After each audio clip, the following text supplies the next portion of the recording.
Yeah, I'm William Clark, born in May 16th, 1937. I began as a freshman here at Mobile County Training School in 1953. Graduated in 1957, and of course I went on to attend college on a football scholarship at Gillett University. Graduated from there in 1961. And as good fortune would have it, I got the option of where I wanted to work. My job back with my old coach was available, and so there was no contest. I readily accepted the job here at Mobile County Training School, even though I would offer jobs at other schools that, if I had taken it financially, it would have been more rewarding to go to the other schools. And I got questioned by the principal of the school as to why I chose county over that school when I was giving up. Back in those days, $300 or $400 stipend was quite a bit of money, and I was giving up one stipend to come to county. And when the principal asked me about my choice, I told him, look, this was a very easy choice. The money is not everything for me, and the beautiful part of what I'm doing, I'm getting a chance to go back to work with a guy that I idolize and I try to emulate and duplicate. So to get the chance to come out, I would have come back for nothing really, just to work here to be with him. So that really wasn't an issue about the money. I didn't even think about the money, and that was a fact. I got a chance to come back to work with Coach Rose, and Charles Rose was my idol. I mean, from the first day I set foot on this campus, and decided I wanted to try out for sports. And I went out there, and what was most impressive about me about this guy wasn't about the fact that he was a football coach, ironically enough. But what struck me more than anything was the fact that this guy was an academic scholar. Intelligentsia is what I saw when I saw Charles Rose, in every respect of the word. And I said to myself that if this guy can coach football and then teach the courses he's teaching, teach it the way he teaches, the mannerism that he had, and I used to kid him. I said, look, Coach, I said, when you get ready to speak to an audience, you get that professional air about you that you don't always have when you're around the boys. He said, yes, sometimes you have to put on your best effort when you're presenting yourself to the public. And he was very articulate. And if you had him to speak somewhere, you could bet he's going to give you a very professional, eloquent speech. And he had it clear in the throat. He come at you with some very eloquent dialogue when he talked to you. And I guess you might say that I came through this era, and I've heard other people talking about their experience, but I'm telling you, the time that I had as far as athletics is concerned, it was a great time. And the ironic part of living through that, I never really thought about it as a big deal. All I thought about it was just something to do that was constructive. And I, among so many other of the associates that I had, played sports 12 months a year. I played sports year round. If there was a season for a sport, count me in. I'm there. I was right there. And so as a result of it, I may have been able to, as I think about it, I probably could have become more adequately in one sport than some of the others if I had just devoted my time to one of them. But for some reason, I just wanted to play all of them. So I became a guy that was adequate in all and not that good in any. As a result of that, that's the way I look at it. But I played, I guess, about 5 different sports, really, during my high school career. Because I had one of the things that blacks didn't do, and I was one of the exceptions, I played golf. I had a golf to the normal one that I had for the guys, like the football, the baseball, the track, and basketball was pretty standard for all the guys I was around. But due to my financial conditions as a young man and having to help with my siblings to go to school, because of the fact that when I was in the 8th grade, my father became totally disabled, never able to work. I was the oldest of 6 siblings. And so at the age of 14, it became quite apparent to me that I needed to do something to help with my family, the 5 under me. And I was just entering high school. So what became kind of prevalent to me was a number of the older boys in my community, which I associated with anyway because I was much larger than the person my age. I was always large for my age, so it wasn't uncommon for me to be out there playing football and outlaw, we call it, on the corner. When I was 12 and 13, I was playing with the boy 15 and 18, and could hold my own with them because of my size and speed and whatever, strength. So in this instance, it had to do with the fact that I saw these guys older than me going to every week on the weekend they headed to Mobile Country Club, the caddy, that's what we call it, the caddy. And I prevailed on the guys that I said, why don't y'all let me go out there? They said, you're too young, you can't go out there, you're too young to caddy, I don't have caddy grade. I said, well, I'm the large you are. I said, if you all don't tell them how old I am, I'm not going to tell them. And I persuaded them to allow me to go to the golf course with them. And as a result of that, I learned very quickly that this was a game that I really saw that I liked, and I started picking up tips from the golfers out there as I caddied how to play golf, and then we go out in the field when I come home and hit balls and all. So I picked that up as a freshman in high school. So, Coach, in terms of the golf thing, how did being an academy, did it allow you all to at any time use the golf course to play off? No. in fact, being the caddy, since you mentioned that, they need lives to come in the snack bar and get a sandwich. One of the most telling things about what I really remember about the Mobile Country Club, this is one of the most elegant places in Mobile, even today. But as I remember being a caddy, I had to go to, they had a window in the kitchen that they cut out where the cooks in the kitchen could serve the caddies out of the back window. You could come stand at that back window and they'd come and take your order just like you would be at a restaurant, outdoor restaurant where you walk up to, well, we'd walk up to this and we could order certain sandwiches and snacks out of that window, but we could never go inside where the regular country club members were gathering. So we came to the back window and got out of bologna sandwiches and hamburgers. So when you started playing golf, what courses were you able to? Well, actually, we started playing in the field. Okay. See, we did golf just like I did in all of my other sports. Everything that we did in all of the sports that we played, all of them began in the sport we call the sandlot. Right. In the fields, these open fields we had around. So the golf was no different.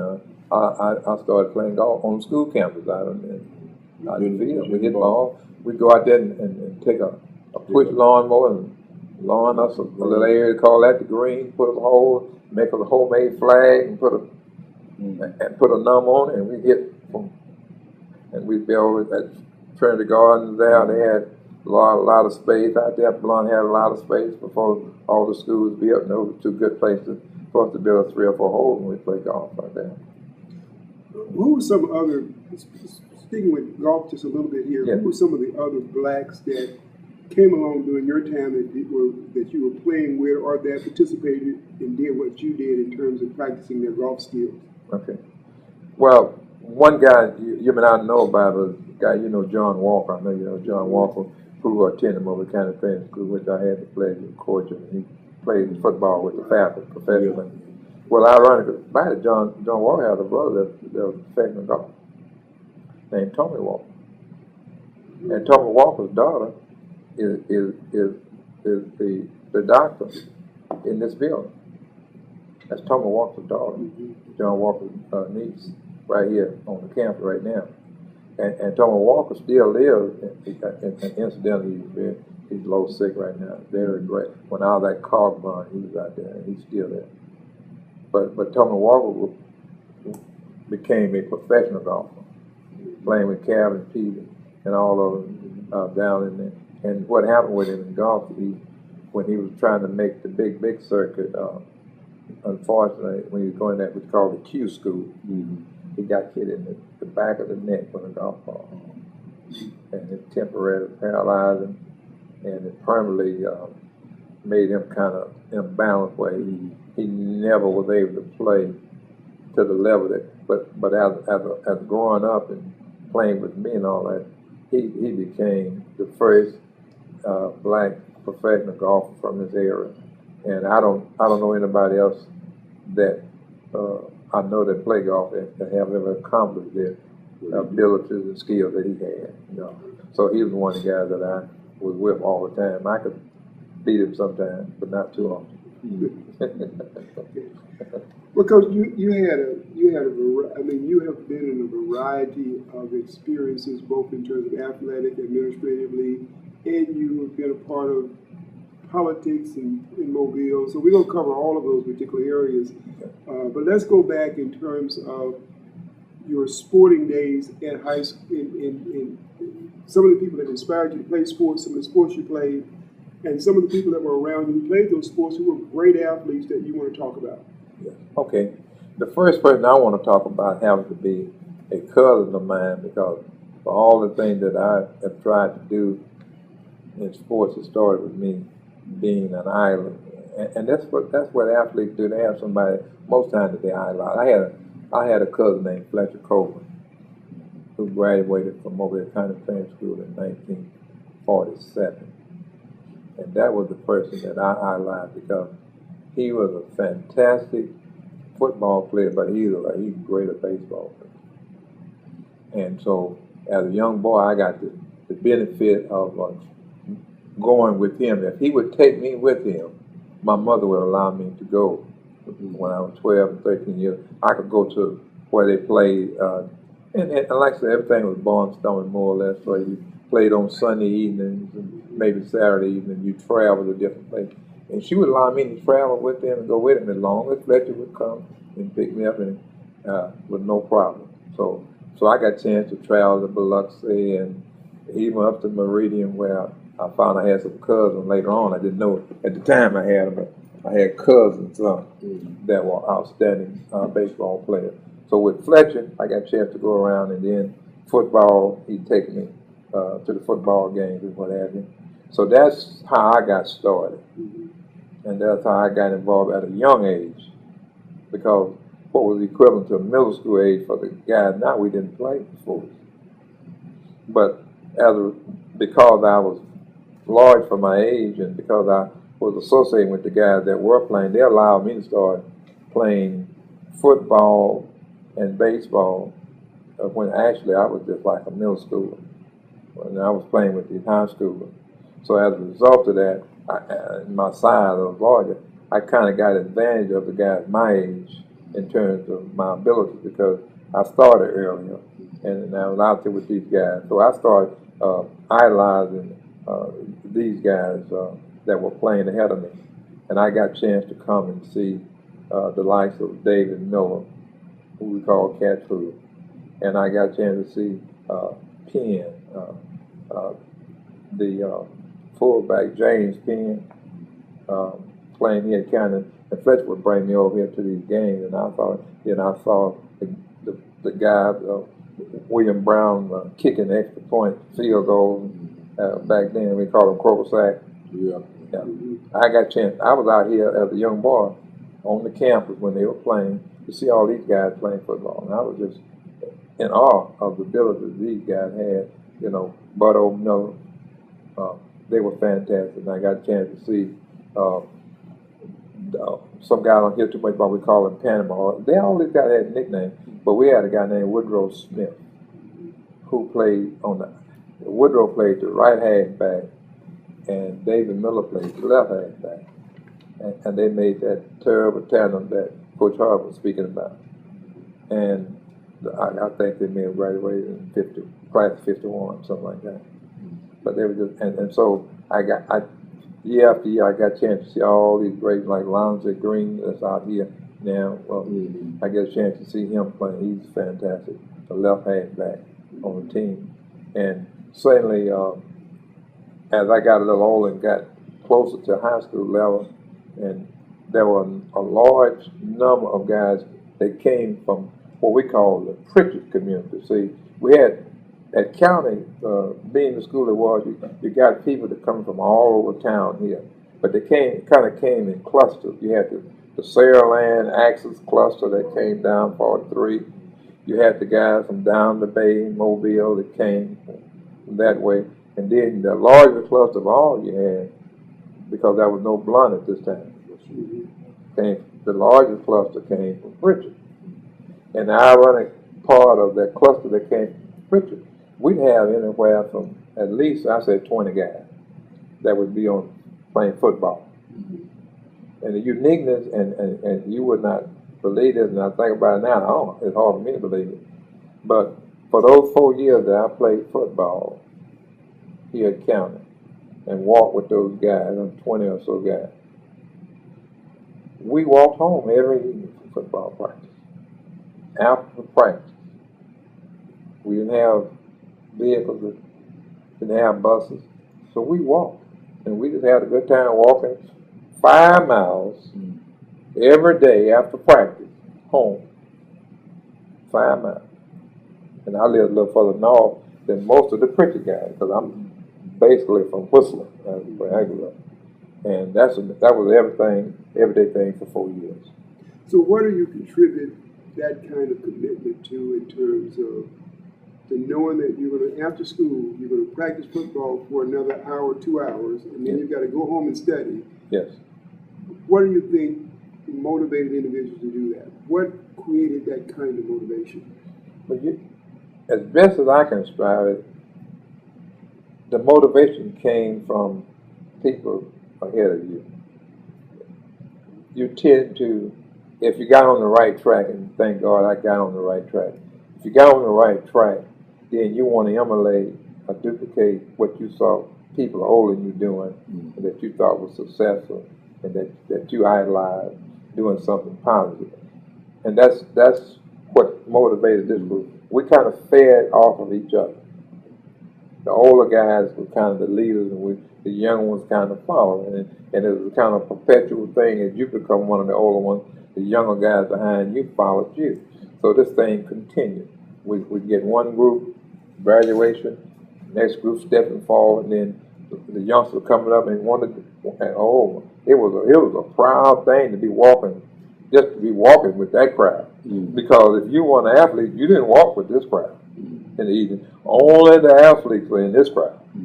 Now the unique part of that is that we had some trying experiences because we had to walk, because from Mobile County playing to Pritchard, you had to come to a neighborhood of predominantly white that seized the moment to sometimes take the advantage of harassing us in some way. Because our crowd, however, was so large, the experience that I heard about some of the other guys having before me, we didn't have quite that experience because we had about 20-some odd guys. So all the harassment we had was from afar, like somebody throwing something from behind a house or hollering something from behind the bush. They didn't just confront us head on. There's too many of us. So we kind of got these sneak attacks, so to speak. So we never was confronted head on. Anything that happened to us was out of the dark or from behind a building somewhere like that. So in actuality, the adverse relation things we had wasn't that big a issue. We laughed about it because, we said, we're not worried about everybody coming out here to confront this group. And so if they throw a brick or a ball or something from behind a house or holler name at us, we laughed about it. It wasn't that really a bigger deal because there was such a large cluster of us traveling together. And I got a question, Coach. When y'all was walking home, did y'all walk past Vigan in that time? Was Vigan just? We walked directly from where I live. Mm-hmm. Now, some natural living in Pritchard, some of the guys didn't because some of them guys would live on the south side of Vigan. We'd get home before we got to Vigan. I was one of those guys that lived in the Cliffs area. So actually, I lived 2 miles north of Vigan, which meant that my route home took me right across the edge of that campus, really, every day. In fact, some of the days when we could see the vehicles and the guys and all. Someone would still be at school when we would walk right by there, head home, by the old where that Faulkner trade school is right now. That was Whistler Avenue. That was the route to my home. Well, was there any time in your thought process that you walked past that school and wonder why did you have to go past that school to get to campus? I'm not. Yes. Not that you wanted to go there, but you wondered why. Absolutely. Why was that? That was something that frequently crossed my mind during that time as to and what was unique about it. That was a building. That was a large, beautiful school, Vigan, back during the time that I was going to school. It was an immaculate campus and all these beautiful buildings, and I could see they had training facilities and all that. So I marveled. I thought, wow, we don't have all this when we kind of train school. We don't. We got a football field that's running downhill. It's not even level. It's not. We didn't even have a flat, plain 100-yard football field. You go 50 yards, then you got to go downhill. And I look out there on that campus, I see 2 or 3 football fields. You see baseball down with fences around, cut out and all that. So I wondered. I said, wow, I would so like to be over there playing on that down. I thought about that for many times, but we didn't make a big issue about it. We went ahead and just went on the way we were going and accepted it. And the uniqueness of that, though, as time would have it, and then we'll talk about that later, that in my life, I had the good fortune of experiencing that, what I call adverse situation. And before my career over, I was totally on the other side of that situation.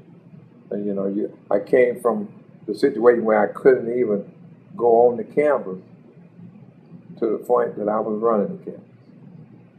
I was in charge. So that's a unique story that I have that a lot of some of the others may not have had the pleasure to live. But I went from a person who couldn't even go on the campus to the person who decided who could come and could go off the campus. That's a story. That's a unique experience that I brought. We're going to talk about that a little later, Coach, but I want to also ask you to describe, because you had an experience, but even before you got to county, to visit county, to come to county, to see games played on counties, and see Whitney Stadium, which I didn't even realize existed until recently. Right on the campus. Can you kind of share with us your memories of those facilities, how they looked, the various things that took place, your participation in any activities that took place in that process? Well, the ironic part of this is that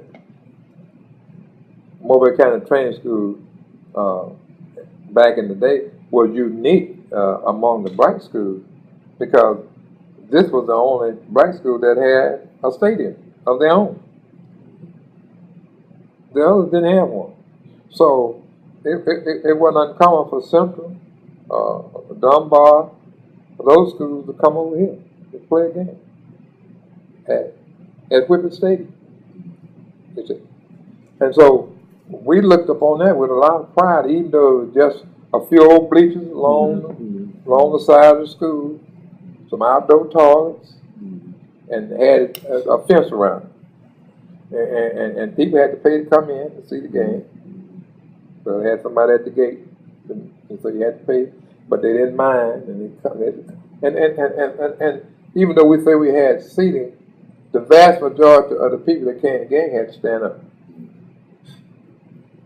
The vast majority. When we had a big game, you knew you was going to have to stand because we didn't have that many seats. I'm imagining that our most, I guess you could have seated maybe 500 people.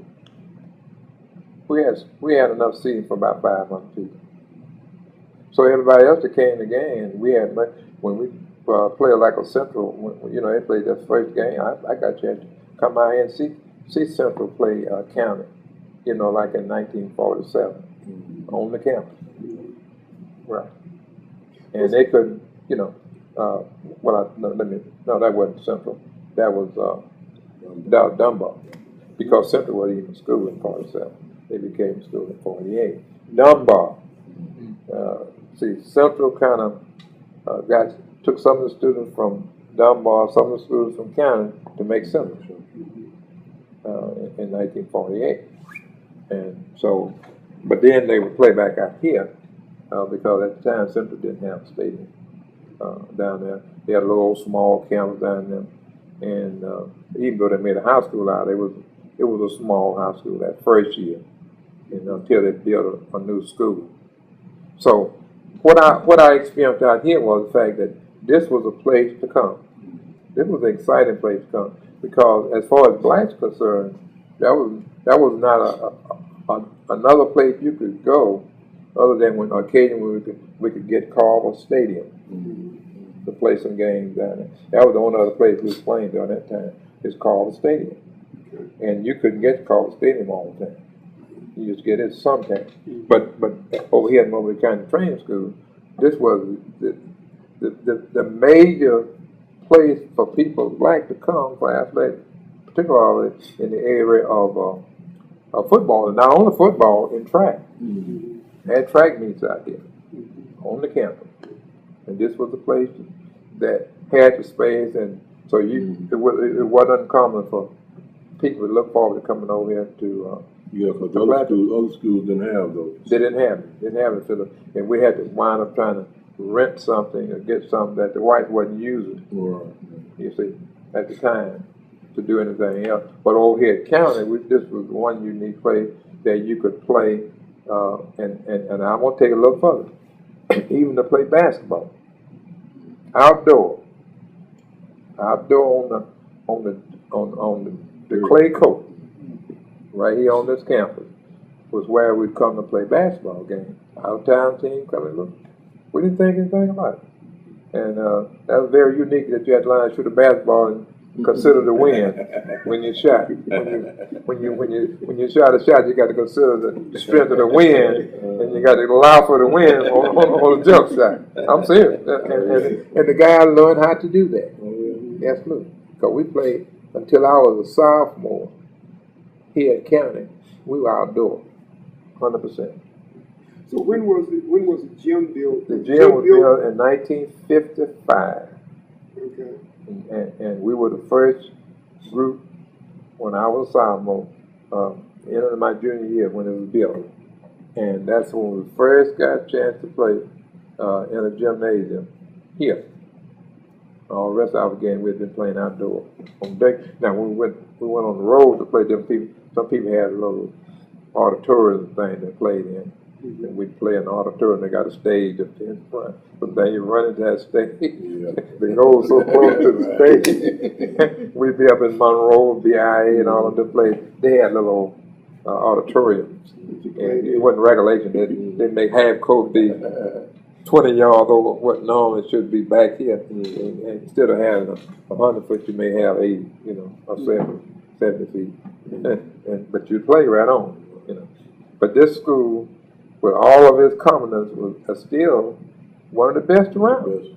And that's what, as I look back and marvel over that, it's just mind-boggling to remember the fact that as, even though we didn't have hardly anything, we had much more than everybody else in our community. Why do you think that was? Well, kind of has a unique history in terms of, as I look at the development of this school, just being one of the first black schools in the state, really. And then the leadership that they had here, when I look at Dr. Baker and all those people that preceded him, and the respect that those guys had with the school board, they, even though it was not up to what the whites was, it was the best of the blacks that we had here because of Dr. Baker and the people that he had working with him. So we were short on some of the things that you needed, but the good thing about it, we weren't short on top-notch educators, top-notch professors, people dedicated, and as a result of that, we didn't like getting a good education. Let's just stay on that just a minute in terms of talking about that and your experience of coaches and educators. Yes. When you were at Mobile County Training School during your years here, as it relates to your coaches, Yeah. can you share a little bit about their academic background? You shared a little bit about Coach Rose, but what were some of the other coaches that you had? Well, the uniqueness of my experience here, and it certainly helped me to kind of set a course for myself when I got in, decided what I wanted to do and what I wanted to be. What I observed the fact that all the guys that I had to coach me were not only coaches, but they were also scholars, every one of them. And I had the good experience of every guy that coached me, no exception, got at least a master's degree before they left the profession. Some of them even went and got doctors, like Thomas Odom, who was one of my coaches here when I first came in. He wound up at Grambling. He just retired from Grambling about 2 or 3 years ago, and he was head of the math department at Grambling University, Dr. Thomas Odom. But he coached me here at Mobile County Training School. Smith Washington became a principal, and certainly he had a AA degree. Coach Rowe had a master's degree from Indiana University, did doctoral studies there. And all these guys were here coaching us. And we looked at them. So we never was, as I had heard about at other places, and one about people giving that old thing about coaches being not that swift in the books and things. I never got that feeling here because all these guys that coached me were the tops in terms of intelligence, tops in terms of teachers, and as Coach Harden said before me, that they did have to teach a full load. There was no such thing as a coach with free time. We didn't get free time. The ironic part of me being here, we didn't even get the pledge of practicing football until after 3 o'clock. We didn't have, as later on, they started putting that last period as a time that you could have athletic. We didn't have that. We only started at 3. So you had a full load of classes. Those guys taught 5 classes and then came to coaching. And I thought that was very unique because I got a chance for 10 classes that these guys taught, And to me, I said, wow, these guys are more than just coaches. And they would preach that to us when we went to practice, that, you're not just here to play football. You need to get you an education if you're going further. And that stuck with me from day one. So as a result of that, I was able to keep my academics at a high level and still play sports 12 I said 12 months out of the year I played sports, Mm-hmm. but then, you know, I was able to keep my number 5 in my class and graduate because I made the time to get in those books, even though I had this high interest for sports. But I always felt that I was going to be a professional athlete. That was my dream when I was here, that I wanted to be a professional athlete.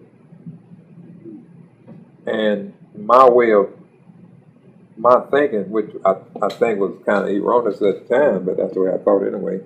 I thought about me playing all this variety of sports that I played. That in something I would arrive and be the professional. So I didn't just try to specialize on one or maybe two. Instead, I just played everything and enjoyed playing all of them. And the irony of that, when I got to the level where the test that you got to have to go to that next level, I fell a little short, but I never regretted that because I did get a chance to try out for professional football. I did get to go to camp when they opened, but I didn't make it. In that first cut, the first to put the name on the chalkboard. But you gotta look. And you go there every morning and look to see the depth chart. And then on that third day, I went to look at the depth chart. My name was no longer on the depth chart. Can you explain a little bit about that experience? Yeah, Larry can tell you more than that too. See, when you're trying to make a professional football team and thing like that, it's not too personal. Everything is kind of formal. You know, you go in, you're a group of guys, and each one of you with a coach. Based on your specialty, you have a coach. That's the only somebody you relate to is your coach. So your meetings and your eating and your what you do, study with your coach. And what they do, they'll have out in the home somewhere, they'll have like a chalkboard thing like that. And early in the morning, those coaches come out there and put that depth chart on there. Who's first, second, third, fourth, and so forth. At a tackle, guard, quarterback, center, depth chart. And they line up by order, and it changes from day to day to day, the depth chart. So everybody comes out after you get up and get out there, you be rushing to see that depth chart, see where you are. You know, in training camp. You want to rush out and see that depth chart to see where you are. You see what I'm saying? So and they tell you to do that every morning. Yeah, they say they don't talk to you. They say look at the chart. You know that's you don't go at Coach Brown's dad or nothing. And they tell you when you first get there, say now pay attention to the chart. Now if something happens and you one day you go out there and you don't see your name on the chart, then you go see your position coach and find out why it's not on there. Of course, everybody knows why it's not on there. But that was a nice way to tell you to go see your position coach, and then what the position coach would do is you know, wish you well, give you a nice, sweet, oh, that'd be so nice. And that I remember now what we sure hate them. So we just got so many guys we can keep. And coach said he wanted to keep Joe, and I had this dismal test to tell you that unfortunately, you know, I got to let you go. But we're gonna make arrangements for you. You're gonna have to travel, make sure you get there, and you're gonna have a little something to put in your pocket to travel, so you don't have to worry about that. And we'll stay in touch, you know. If something comes up, we need to call you back. We got your number, we got your address, and we get back with you. So it's a real nice way to do it. They don't just drop you like that. They do it very professionally. Let me just ask you, Coach, in terms of were there any notable teams in championships and undefeated teams that you were part of in high school? Oh yeah. The beautiful part of me playing high school athletics is that the fact that the 4 years, 53 to 57, that I was in school here, we never lost over 2 games in 1 year. In fact, we only lost 2 games one of those 4 years. And those were both Ussa, Louisiana kind of guys. Then we went down and played a team down in down in Jacksonville, Florida. That defeated us. So the time we lost 2 games in 1 year. But normally we lose 1 game or no game during my 4 years here playing under Coach Rowland. Just a wonderful thing. My senior year was a dismal year that we wound up with 1 loss to a team Central that we actually won the game, but based on the misinterpretation of the rule by an official. Of all the time I've ever been in football, the only time I've ever had somebody mistake a touchdown for a safety. And we got credit for a safety, and we really scored a touchdown on a bizarre play. And so on the books it showed that we lost a game that actually we won. So, but in the record book, it's in the loss column. But in reality, that was the only other year we had 2 losses on our record. And of course, we traveled a lot. During those times, you didn't have a lot of schools around close to you. So in order to fill up a 10-game schedule, it was not uncommon for us to go to Jacksonville, Tallahassee, Montgomery, we'd go to New Orleans, and all the way to Tennessee to play a high school game. Because we had to go to make out a 10-game schedule. So we got a chance to play some real outstanding teams throughout the South, because of the fact that we was trying to make a 10-game schedule. Where did you all stay when you all was? Most of the time, you stayed at the school where you most of the time stayed at the school. At the gym, Stayed in the gym. They bulk you out in the gym. Yeah. That never changed. We'll go down to play school down in Jacksonville. They put us in the gym. We go to Tallahassee. They put us in the gym. Go to Bogalusa. Put us in the gym. So now the kids, they go and stay in hotels. They stay in hotels. Yeah. But during that time, it was a gym thing. But this hotel thing came along later on, because even when I got to college, they'll still put you in the gym. I never shall forget my senior year at Dillon when we played A&M. We were in the gym. Yeah. And we walked out in the gym. Yeah. And part of that was totally because of segregation and not having totally because of segregation, because we couldn't go to the hotel. Right. So it wasn't that the money was an issue, it was the fact that we wasn't allowed to stay in the hotel. So you didn't have any other places large enough to accommodate that many people. So we had to just stay at a place that, and then the gym was the obvious place to stay. Right. So we bring the box and stay in the gym. During high school, who was the best athlete during your high school days that you remember? That played with me? Played with you or played against you? Okay. Played with you or played against you? Okay. Let's start with the ones that played with me. That had a lot of outstanding players that played with me. And I ranked James Andrews, that we call Moose Andrews, James Moose Andrews, who played a tight end. He was one of the best solid football players I ever seen, because he played offense and defense. But he was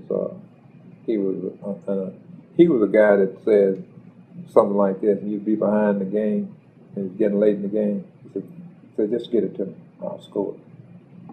And I promise you, I played quarterback and he's playing in, and at least 4 or 5 games, he would tell me that, and I just drop him some 5 or 6 yards over the line, and he'd go score. He'd score.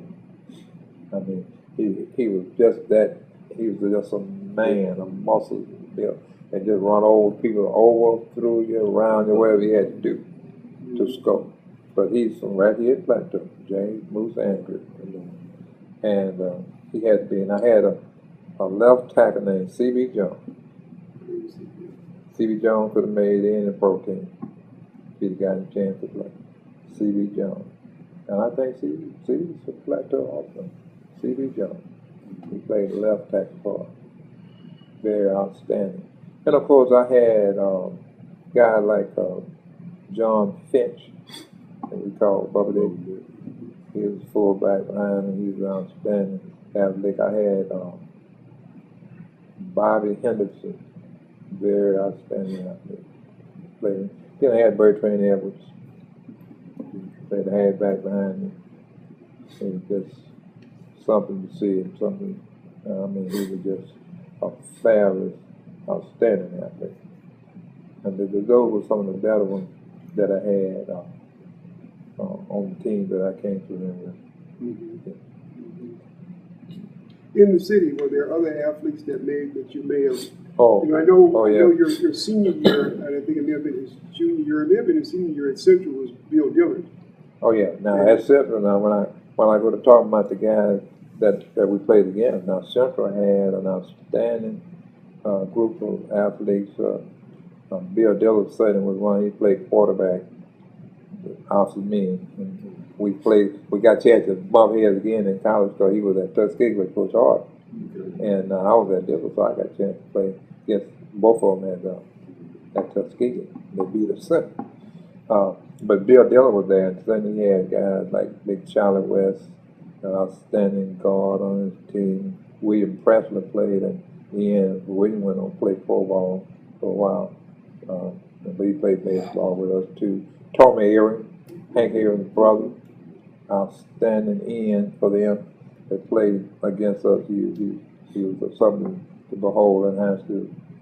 And William Jesse, who became Coach Jesse at LaFleur, he was on that team, and he was an outstanding defensive back for them. So they had just a number of outstanding athletes. I had Big Charlie West, like 6'6", 280. During that time, that was a monster man. Was on that team with them, and so we had quite a bit of competition. Did Clifton McNeil come in after you? Clifton came. He only came a year after that. He was there. He graduated in '58. So Clifton was there during that time.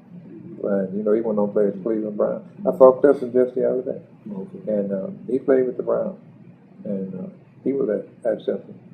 And you may not know, but Clifton McNeil and Hank Aaron were first cousin. Oh, okay, right. Yeah, he's first cousin, Hank Aaron. So, and Tommy and Clifton played together. Yeah, they were there at the same time. He played one end, Tommy played the other. During your time, I know you caddied in golf. Were you a part of any kind of summer development programs when you were in high school in terms of honing your athletic skills beyond the normal rituals of the black community? No.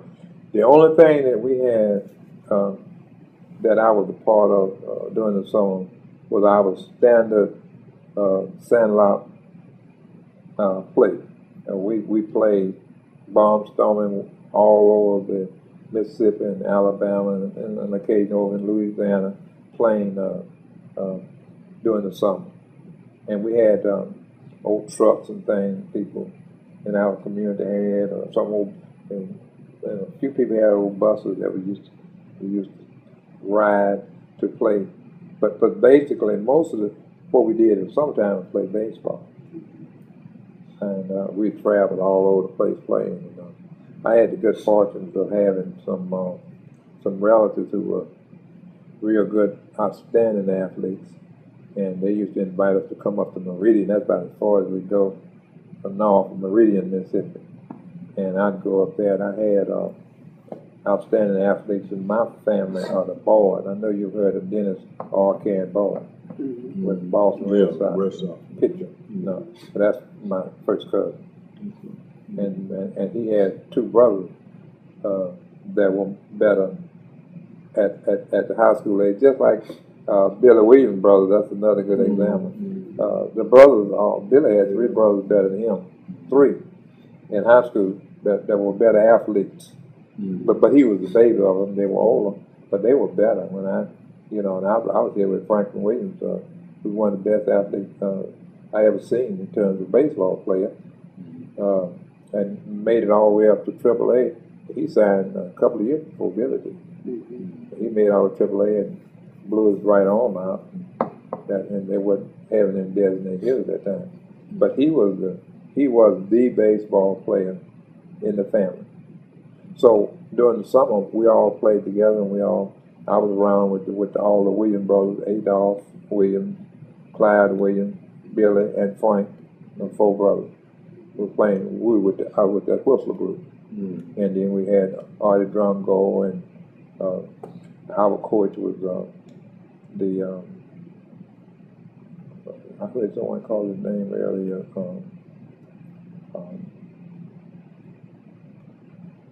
Randall. Odell and Fred Randall were our coaches, and during that time, and so we just traveled around, just played baseball everywhere we could play. Full summer was just loaded with Barnstone. Talk a little bit about the baseball parks that you played in Mobile, and especially Mitchell Field, because well, Mitchell Field was the plot. I mean, of all the places that we played, that was the only one that was black controlled. Everywhere else we went and played was like, Harvard Field. You had to get in there when you could sometimes. And like Coach said, even at Carver Park, Carver Park, during that time, Tokenville was a predominant white neighborhood. So Carver Park was right in the middle of that neighborhood. And they would let us come, and if you notice, he told us they had to cut out diamond down here.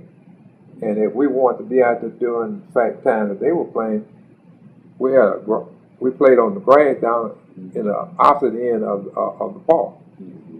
But we wouldn't be interfering with that gang up here on the cutaway down. So we had Carver Stadium that we played. That was the most structured place to play. But all the rest of it was just cut out field. We had a field in Whistler where we cut out and you hit ball in the trees out. The boundary out there was a tree line. You cleared it out to the tree line, see? And then you hit ball and a guy like Franklin Whitten, he hit a ball way up and out there. We just call that a home run. Hit one out through that. And then we'd go to places like Central Nail and we'd play, and those people formed up there. So we'd be playing out in gardens. People, they wouldn't go on the crop during the summer. They had a winter crop. Then sometimes we cut way back out to the cornfield, out to the edge of the cornfield. And then you hit one over there. If you carried it on the fly, we'd call it a home run. If it bounced in there, get a ground rule double. That's right. That's right. In the cornfield. That's what we did. And I used to remember I play outfield. I played center field, all that. And a lot of the time I'd be running back, letting them one of them long drive and triple one of them cones off. Trying to feel the fly. So the fields weren't manicured. Oh no, it wasn't manicured at all. And that's how we played. And everywhere we went, they had a cutaway like that. And we played. In Pritchard, we had at Blunt School. Now it was a sawdust pile. And over the years, that sawdust packed. And then the grass grew up through the sawdust. And then that's where we put out a ball field, right? And so you kind of had a cushion out there. So that was a nice one out there. And that's why we played all our outlaw football out there. So you got tackled. You didn't have such a hard fall. So you was in that sawdust out there. Yes. And that school was built on sawdust pile. And that's why we used to play outlaw in the summertime right there. Where the Blunt High School, they just tore down the main building. That was right in the middle of the sawdust pile. It was a sawmill right across the track. And they would dump the sawdust on this side of the track. So it long before I was born, I guess they had that sawmill. But it had packed for years. So that's what we played. Just share a little bit about your college sports times, because I know that Dillon is still in existence, but it doesn't play football anymore. Right. And were you the last football program there, or did it? Actually, no. I had the good fortune of having some of my players here at County to go and play for Dillon. After I left, Ron Ayler was one of Ron Ayler was one of the players that was there when they discontinued football. I want to say that may have been like 19 65, 66, somewhere. I think Ron may have graduated in 64. 64, Yeah, but Ron was there and played on one of the last teams they had that actually played, competitive football. So that, and what happened, Dillard would have never stopped playing had the schools that they competed against in the close proximity of play had continued. They would have continued. It wasn't a problem with Dillard. It was a problem with them feeling. The last year they played, they had 6 games. Couldn't get a schedule. The Tougaloo's and Russ Collins and some of the other schools they played, Xavier. See, Xavier just continued football before Dillard did. Xavier University, Russ College, Tougaloo. They all discontinued football, and these were Houston, Tillerson. All these people on our schedule. And like one after another, they just started, they said it was too expensive. They started dropping the sport. So once they got down where they couldn't field a good team, they did likewise reluctantly. But that's what happened. So what were some of your accomplishments, your greatest accomplishments playing college football at Dillard? Well, let's just say I had a real good 4 years at Dillard. I became a starter as a junior. First 2 years I played behind some very outstanding athletes at my position, quarterback. But in college, during the time that I was in school, you had to play both ways. You had to play offense and defense. So that kind of stopped a lot of guys who had a lot of talent one way or the other. But if you were real good on offense, couldn't play a lick of defense, then you probably wouldn't get the starting position. Blessed for me, I had played offense and defense in high school the same way he had counted, because one of the things that Coach Rose required of you pretty much do at my era was that he wanted you to play defensive safety or halfback before you became an offensive quarterback. And that would really help you learn something about reading defense. So we all had to play defense during my era before we. Now he changed that a little later on, but during the time I played, you had to play. So at Dillard, it wasn't a big thing for me to play defense safety, because I had played defense, and so I kind of got a nod over some guys who may have had a little edge on me on offense my junior year, because I could play defense, and you had to play both ways, and they get a substitute in when you could. So I had the good fortune of being able to play earlier than I probably would have had I not been able to play defense as well as I could play. So the beautiful part of that was that when I became a senior, by me having gotten a little bit of playing time that I wouldn't have gotten as a junior, I was able to play, and blessed I didn't ever get hurt or anything. So I was able to play the full slate of games, offensive and defensive, just about until games were out of hand, And during my senior year, we didn't lose with one game. So we had a real outstanding year playing the Tuskegee and Morehouse and Houston Tillerson, Texas College, and all those on our schedule. So we only lost one game that year, so at the end of that year, I was blessed to get an award and I still got my trophy. It's called Mike Purdy Chevrolet gave by way of WYLD, which is the radio station down there. One famous black player, WYLD, was an outstanding black, and it still exists, radio station in Louisiana. I was able to get the award for the most outstanding athlete in Louisiana. So I still got my proud trophy at the house. I was proud of that. So that was a blessing. Yeah. And there's a lot of schools in Louisiana, Grambling, and they consider all of them select on. Yeah. Oh, and making the transition from your athletic to coaching career, can you explain some of the teams you coached or helped coach at Mobile County Training School, specifically the 1966-67 state championship football team? Yes. You're saying making the transition from, actually, when I came back here as a coach, and I had the good fortune of coming straight back from college. That little time I had in pro camp didn't last long, so I was able to get here at the beginning of the regular football season in '61, and certainly we had some outstanding teams even beginning in '61. We were playing the teams like Booker Washington out of Montgomery, Carl out of Montgomery, the Bogalusa still, and we still was traveling. I think we even had the fortune of playing South Gerard school. Phoenix City, yeah. And once we got here, and the team that of all those teams that we had, certainly that 66, 67 team was the most outstanding team we had during that 10-year era that I was here, because we had on that team a group of young men who had played together for at least 2, 3, and sometimes 4 years. They had been together, and they started way back here. And I was here. I started with those guys pretty much.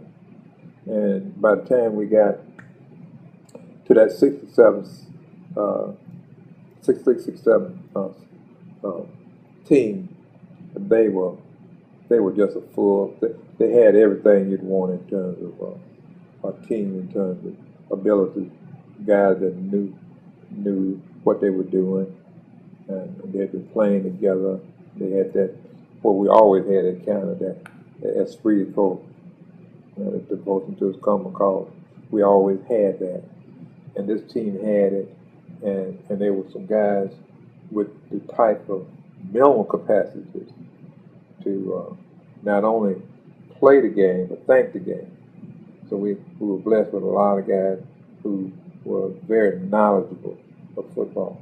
So we took a very, what I call, we didn't have the most outstanding physical. We were a relatively small team compared to anybody we played.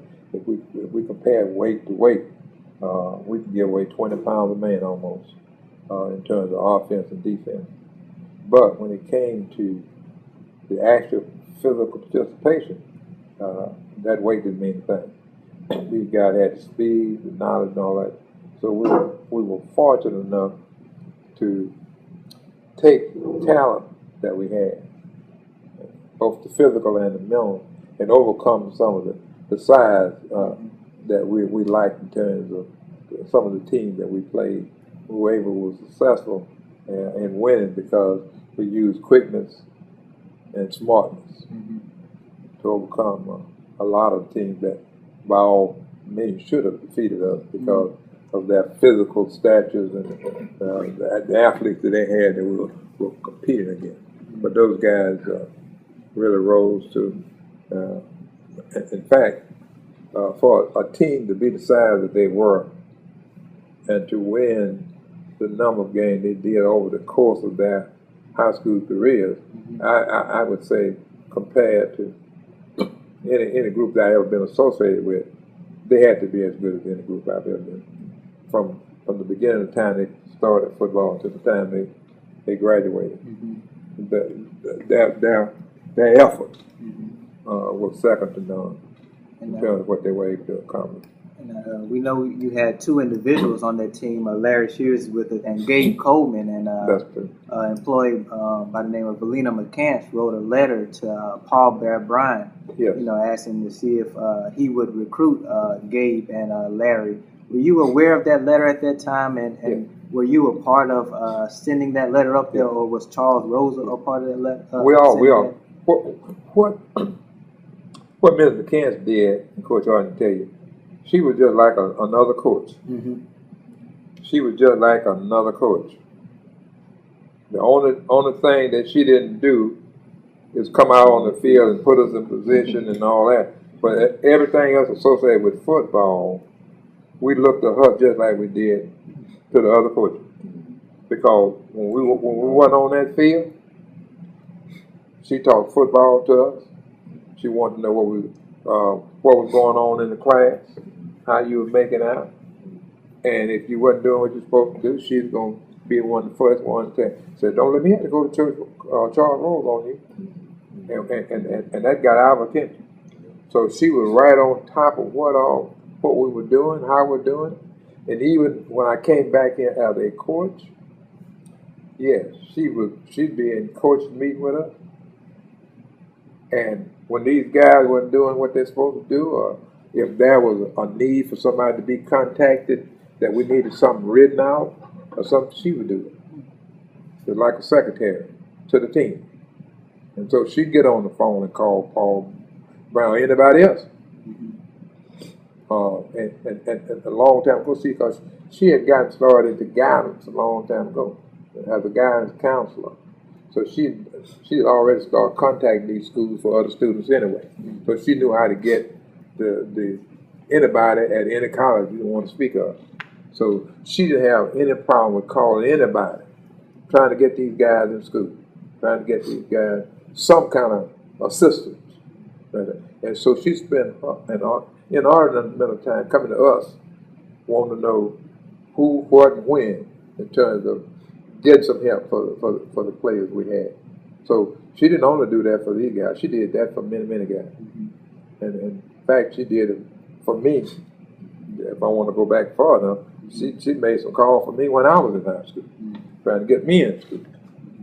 Trying to get me at Tuskegee when I went to Dillon. Yeah, she made those calls for that. So she continued to do that, and she continued to work with us in terms of getting our athletes plays, and she continued to be that, and she knew all the athletes, full name, by name, what position they played, the whole thing, because she was just like a coach, and she'd come in that dressing room during games, she'd come in that dressing room during practice, she would come, and she would be just as tough on them as one of us would be. So we looked up on us as just another layer of our coaching staff, to be honest, frankly. Coach, you had another. I mean, the last few years as a coach, you really had a great success rate, not only in football but also basketball. Yeah. Share with us about your basketball team, and particularly that 67 team. Yeah, like I say, my coming back to county was the best decision I ever made, because I got the benefit of coming back to a place I dearly loved, number one. Number two, I got a chance to work with some fine young men who were just kind of the epitome of what I thought you ought to be about, what they were about before I came, and certainly after having gotten back here and worked with these guys, they were just like the guys that we had here many years. So we were fortunate enough to, in 66, 67, not only, we won all the sports that year. That team won everything. And so I had a basketball team that was blessed to have a number of those outstanding. Larry was on that team, and we I had the beautiful thing of the fact that we were, unfortunately, we lost one game way up there in East Canada. Yeah, but that team was good enough to go all the way. I mean, and the beautiful part about this, we didn't have any height, but still, again, we feel a short team, and all the starters were like 6'2" or shorter, but it didn't matter. They just had that quickness, that know-how, and that togetherness they played. And so we were blessed to have an outstanding team that year, and we won just about everything we had on our plate that year, as they did and everything else. So I was right in the middle of that. One of the best, as I said, that team had the best group of athletes that I ever been associated with in numbers, because they accomplished outstanding feat in everything. See, we won the football, we won the track, we won the basketball, we won the baseball. We won everything in Mobile, and that I don't know if any other school has been blessed to have that kind of accomplishment in 1 year, that you win all the sports. Yes. Coach, I know you indicated that you played a lot of various sports. Yes. And the fact that the team that you're just talking about, Yeah. most of those guys most of us that's on the team, we played a number of sports also. That's true. What kind of impact you think that had on the way we looked at everything that we did in terms of sports? How we accomplished what we did because of the fact that we played. There was a lot of us that played together on numerous teams, and we took that same energy from one sport to the next. Well, actually, the reality of the fact that it's something about being together. And if if you can get a group of people who have an interest in something, and you can get them to just stay together year after year after year, they are bound to get better in what they do. They're bound to learn more about each other, and they almost become that you know how each other moving, how each other do things. You don't have to even think about it. You know, you almost know how one is going to respond, how one's going to react, and that gives you a decided advantage when you in competition. When you can do things and you don't have to be out there wondering what the other person is going to do. You've been together all these times. You know each other. Everybody, you know your strengths, you know your weaknesses. So you capitalize on all that in terms of putting that into the energy that you need to win. And that's what you all had. You all have been together. You think about that team that you graduated on. You guys have been together 3 and 4 years. Almost everybody out there. Plus, most of us went to elementary school. That is true. And then you played all these different things together. So you kind of knew each other. And as a result of that, you overcome the obstacle of the unknown because of the fact that you all have been together for long. And you could certainly have that togetherness and that teamwork that you develop over a period of time. That's what you had. You all is. And it wasn't that if you had to kind of just sing aloud and say ability wide for some of the opponents that you played, you may not have been as good as some of them. But when you put all this into a team effort, you were the best out there. And that was a good example of what being together, staying together meant. There are 2 areas I want to cover before we run out of time. One area is your transition from coaching in 1970, you start going into administration. Yes. And start looking at that dynamic that was going on in terms of going from a teacher coach to that transition of changes happening and you going into administration. Share some of your experiences and observations in that. Okay. And I'm glad you asked me that because I've thought about that for a long time, and I honestly believe that if it wasn't for the integration situation that came in 1970, when we had to kind of close down Mobile County Training School, and we all go different ways. And as Coach Hart had told you earlier, no one came to any of us and told us where we were going, where we were headed, or what we were going to be doing. We didn't know. Only thing we knew that they had told us that county would no longer be a high school. So we did know that if it was no longer going to be a high school, a whole lot of us had to leave here. And as a result of that, my decision, I was told at the last minute, I want to say 2 weeks before school, before the summer was over, is when I found out that I was supposed to be going to Viking. And I'm leading up to why I got to where I've gone, because it's a real deal in what happened to me. When I went to Viking, Coach Rose and I went to Viking. When Coach Hart went to McGill, we went to Viking. We were part of that team that went to Viking. We got to Viking. And for Coach Rose, who had been a head coach for 20 years, one of the best I've ever been around and ever met, was now regulated to a job of an assistant football coach. I left here as the head basketball coach. I get to Viking, I'm regulated to an assistant basketball position. offer. I put it as an offer because I didn't take it. They offered me an assistant basketball coach. Now, the ironic of me ultimately being out the assistant basketball coach is a story. When the summer first came about, and when I first found that I may be heading to Viga, I called myself getting ahead of the game, and I went over. I only lived 2 blocks during this era. I lived 2 blocks from Viga. I lived right across from my block, so I could walk to Viga in 5 minutes. So I came over to the school, and I just asked for a meeting with the principal before I even knew I was coming in. And I told him, I said, look, you know, all our students are coming here, so it's a great possibility I may be coming.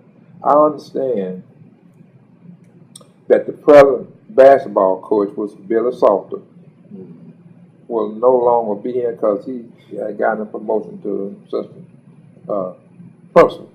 Yeah. And I said, look, that job gonna be open. I want to just let you know that I'm really interested in it. All of my players that I got on my team, they'll be coming here. And I said I would really be interested in that spot. And then that was the principal at Viga. And he assured me, he said, well, okay, we'll look at that. So yeah, that does make sense. And if I lose, if my coach not back, we'll seriously look at you. Well, it just so happened that they did move Mr. Salter, and that position came over. So then, that next couple of weeks, I got this assignment that I'm going to Viga. So I made this assignment. I said, well, I'm going, and not going to be that much of a change. I go in as a courtesy again. That first day I'm at Viga, and I just routine to go up and see the president. And before I could ask him about the coaching job, he said, "Oh, Coach Clark, I need to see you for a minute. I've been looking for you." And he called me back on. He said, "Oh, I hate to tell you this." He said, "Well, you know we were talking about that head coaching job for you?" I said, "I'm sorry." I said, "But one of my coaches that's been with me for the last 12 years came in with a sad story the other day. So he's having some real serious financial condition, and he really needed to pay. He really needed the money. So he would like to have that basketball position, because at the way they did it at Viga, then the basketball coach theoretically became the assistant head coach, and they paid a little more money. They had a different structure of pay than we had here at county. Well, I found that out real quick. So then when he called me, he said, and the other guy I recognized was named William Clark, just like that. I remember. William Hale Clark. I remember that. And he said, Hal, that just got to me, and said, I feel so sorry. Said, and I just went on, broke down, and told him he had that job. Said, and I hadn't had a chance to tell you yet, what the situation is. He said, but what I can offer you is that I can offer you the assistant basketball position. You can be an assistant. Then you can help Hal out. Because I asked him, I said, Coach Clark, I said, is he in the basketball? I never saw him around in the basketball. He said, I don't, it's been a while. He said it's been a while. But, that's why if I had you as his assistant, you may be able to help him out. And I said, let's sit over, be honest, frank with you. If I'm not going to be the head basketball coach, I prefer not to be into your basketball program. And he said, well, okay then. He said, well, then I'll tell you what then. He said, my baseball coach is leaving too. I said, well, I'll take the baseball. So when I went to Viga, I went as the head baseball coach, and I went as the assistant football coach, and I didn't involve myself in basketball at all during the time that I was there. I was just my feeling about that. I didn't want to do that. And sure enough, the guy really didn't know anything about basketball. He really didn't. And they had a dismal season, because the ironic part of that issue, the guy that I had here that were playing for me, once they got there and they saw I wasn't the coach, then they wouldn't play. They wouldn't play for Viking. So Clyde Hall and all those guys that I had here, they wouldn't play for Viking because of me not getting the job. And I don't know if the president ever knew that or not, but that's the reason they didn't play, because I didn't get the job. You know, I tried to encourage them. Look, you know, I tried to encourage them to go out there and play, but I couldn't convince them to go back. They would play. So I wound up getting the baseball team as head coach, and because of the fact that we felt kind of looked over, and we didn't think we got a fair shake. When this issue came up about a political issue for me, and it did come up during my time that I was at Vice. I was there for 3 years.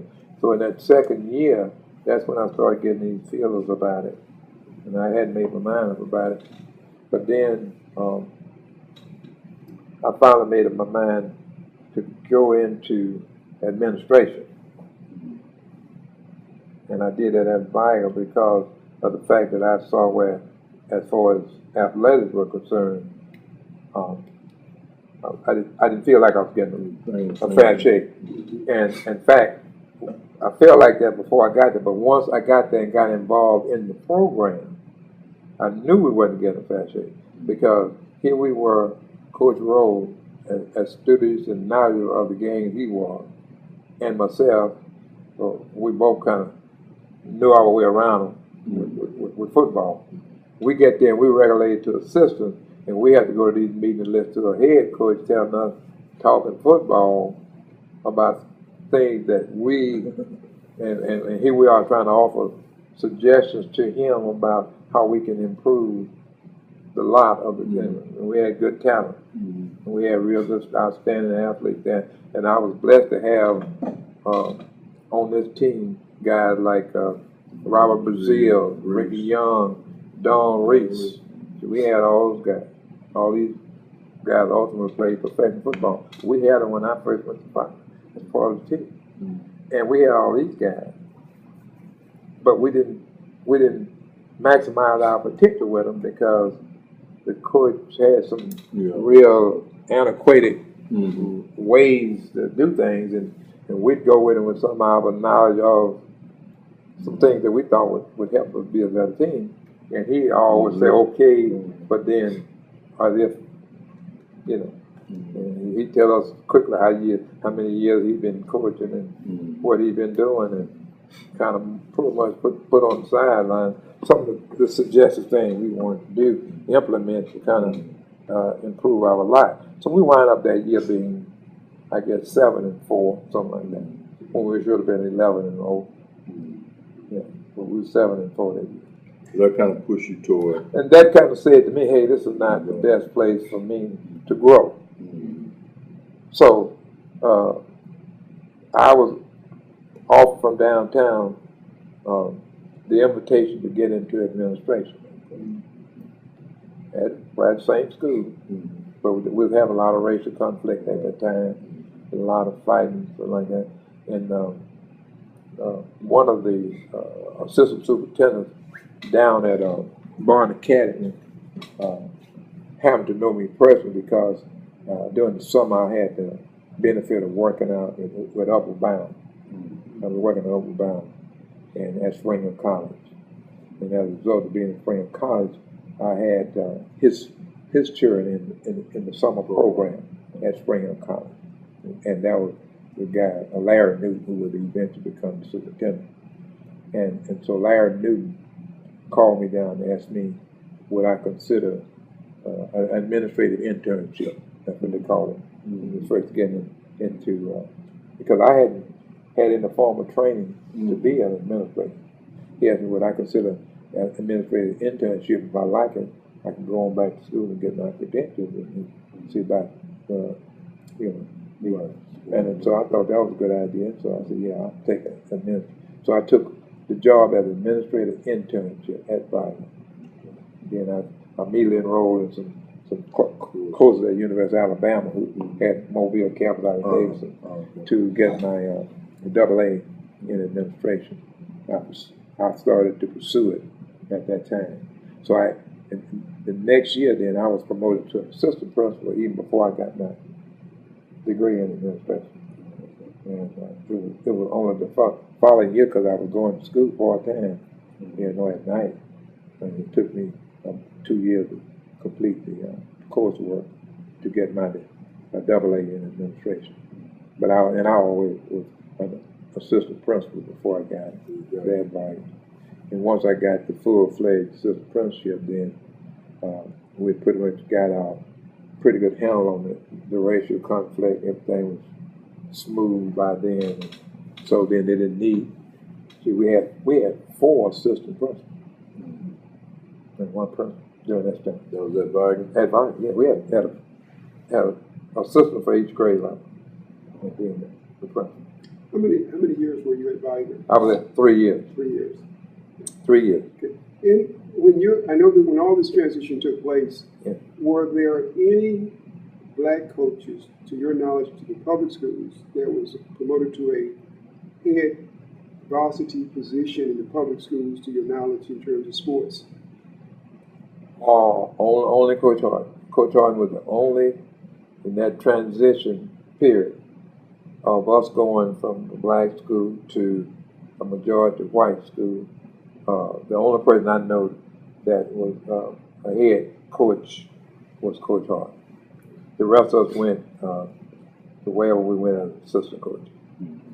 And also in terms of your administrators, in terms of, I know, for example, Mr. Gaines retired, I want to say when Central closed. Yes.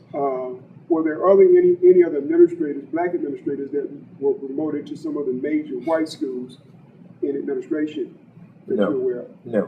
No. What happened quickly thereafter, however, within 2 to 3 years, this is when this first started. Coach Rove got a promotion, for instance, to an administrative position in his second year at Vita. He was there 1 year, and in the second year he got a promotion. And then at the beginning of the third year, I got the promotion too.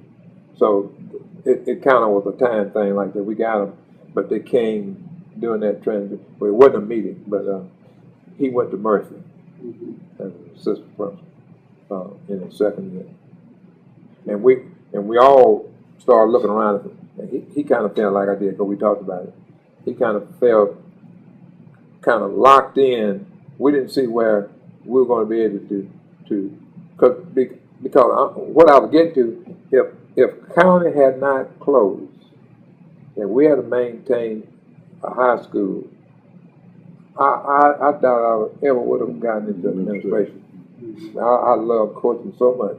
I love the kids so much I was working with, and I just love what I was doing, that if someone had offered me a promotion to administrator, I would have told them no. Because that's what I really did. I love doing what I'm doing, coaching. You know what I mean? Let me ask you this question, because it's something that has crossed my mind. Yes. At that time, you had Central being closed completely, County being demoted to a middle school, Yes. Williamson being somewhat gerrymandered in Yeah. terms of the way in which geographically was being kind of carved out. Right. And Blunt, I'm not sure, Trinity Garden may have been, was it downgraded as well? Yes. So all of your black schools were being impacted. Did you do any thinking in terms of what was transpiring over that time, in terms of what was taking place? Did you have any thoughts on that? You know, I had some thoughts on it, but I didn't have a full breadth of what was going on, because this was an agreed on decision with our lawyers. The black plaintiffs in the case agreed to this transition that took place. And so, me knowing some of the guys that were like A.J. Cooper and all of them, who were our lawyers, who was handling this, I didn't feel at the very beginning of it that I felt like they were doing what they felt was the best thing for the masses. It was only after I got into the situation that I realized that we didn't get too good a deal, out of what transpired, because even on paper, it looked like it was a pretty good deal, because initially it looked like integration was going to be a full mix. You're going to have 30 or 40% of whites over here at Blunt, 30-40% at the other schools. And that's the way they did it on paper. But little did we know that even though they said 30% of these students at Blunt were going to be white, those students didn't show up at Blunt. Blunt wound up getting maybe 5% white. And that 5% they got white. By the end of the school year, they may have 1 or 2%. Next year, they have none. So that's when I got the real picture of what was going on. Even though on paper they integrated, in the reality of the fact that it wasn't a full integration. It went one way. At the end of the day, it wound up being that the blacks transferred to the white school, and that was the only thing that happened. At Mobile County Training School here, for the middle school, they had whites assigned here. They didn't come. And so you, in essence, you saw great athletic coaches being demoted. Yes. You saw great schools being either eliminated and or demoted. Yeah. You saw no real significant administrative changes at the white schools in terms of power positions. That were done. Yeah. We didn't get any of that in the beginning. Yeah. So so therefore it was later on when these really See, all the promotions I'm talking about, they didn't happen the first year. You know, in the initial stage of the transition, these didn't happen. Right. This happened a year or two after. After we got there, they started, and Coach Rose, my knowledge, was the first one. And then they started doing a few more. I was kind of in that second wave, a few others later. But it appears that July and all of them came after me.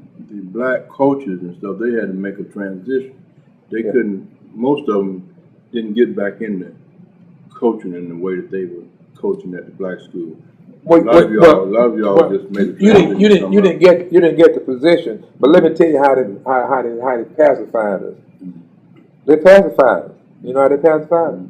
You didn't lose any pay. Okay. You didn't lose any pay. I still got my same salary from my head coach. Coach Rose, he got his same salary as head coach he had counted. He got his same stipend allowances at Via, notwithstanding what you was working in. Okay. But the kind of guy we were, you know, it wasn't about the money anyway. You know, I never did give a serious thought about how much. And like I said, he had counted. I coached 3 sports a year and I only got paid for 2. The whole while I was here. I coached year round. I got paid for two stipends. And I was coaching 3. And we all did that. And the only somebody didn't have 3 was the head coach. The rest of us, we coached more than we got paid for, but we didn't mind that. See, they didn't pay us enough stipend to really cover all of us for all the sports. So if we wanted to have that sport at our school, we had to agree to coach it, and we just agreed. Coach Hart tell you we did it for free. You said something a little bit earlier that you noticed that they handle things a little different in the white schools in terms of pay and also promotions. Well, the promotion in terms of coaching, right? Well, the deal was that at the white school, all they had more allocations. What they do in the high schools is that they allocate so many positions. You have so many football coaches, so many basketball coaches, track, and I found them schools. I went there. They have tennis, you know, golf. They had stipends for a golf coach, tennis coach, 2 track coaches. We had 1. This kind of thing I'm talking about. Male, female. You see, when we had 3 stipends for football, I go to Via and they got 6. They got a head coach, assistant head coach, which pays higher than anything else. And then you get down to your basketball coach is the 3rd level of pay. Then you got assistant basketball coach. Then you got a freshman basketball coach. So you had a 3rd basketball coach when I went to Via. and they all getting paid. They all were getting paid. In addition, they had a manager